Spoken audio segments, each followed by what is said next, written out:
Hello Internet, this is Mike Szabo. I play bass trombone with the Melbourne Symphony Orchestra in Melbourne, Australia. I'm backstage with you now at Hamer Hall, having some off time while the rest of the orchestra is rehearsing some other things. This week we are playing The Creation, which has some wonderful writing for the bass trombone given to us by Haydn. I thought I'd give you a little bit of a video of some of the music and maybe a couple pointers. All right, we'll start with number 26, which is, of course, the famous excerpt for bass trombone. And we'll give it a go, and I'll see what happens.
Right, there's a lot of notes in there. And once you get past the challenge of learning the notes to begin with, which is always the first and biggest challenge for something like this, you come to one of the secondary large challenges with this excerpt, which is maintaining the tempo and not dropping off. So how I combat that tendency to slow down is to think of this whole thing as being in a large 2 rather than in what would a standard 4/4 time. And that helps me to keep it moving. All right, I'll hopefully come back to you in a moment with another excerpt. Right, now we come to number 14, which I've always felt is the hardest part to play on the bass trombone in The Creation.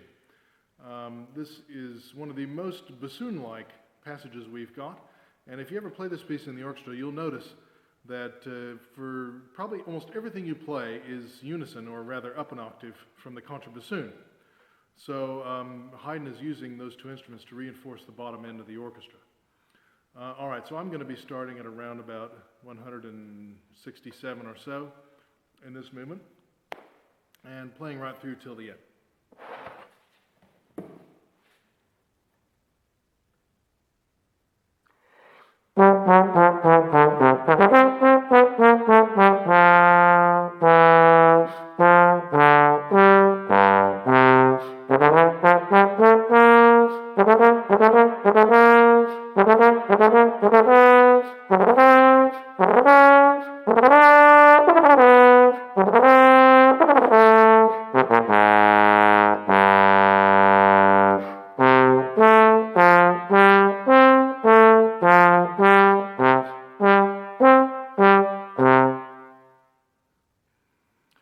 Right, there it is, a whole bunch of very fast notes, and the best way I've figured out how to do them is the triplets should be triple-tongued, which may be obvious, but if you try to single-tongue them, it's perhaps a bit fast. And then, of course, double-tongued for the 16th notes.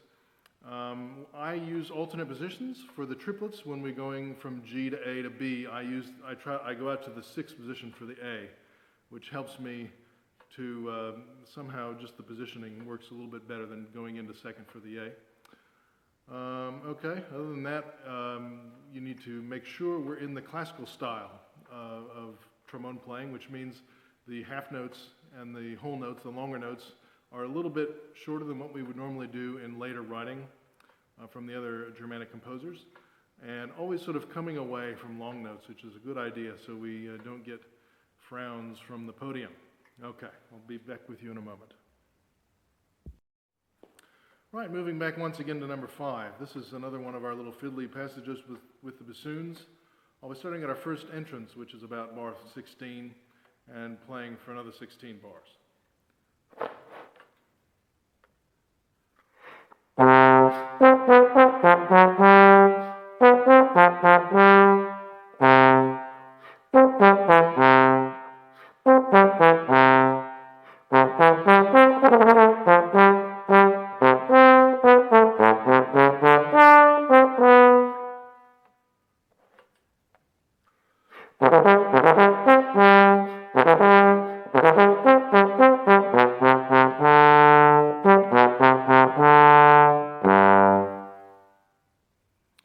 Right, this is another one of those passages we've got with the bassoon.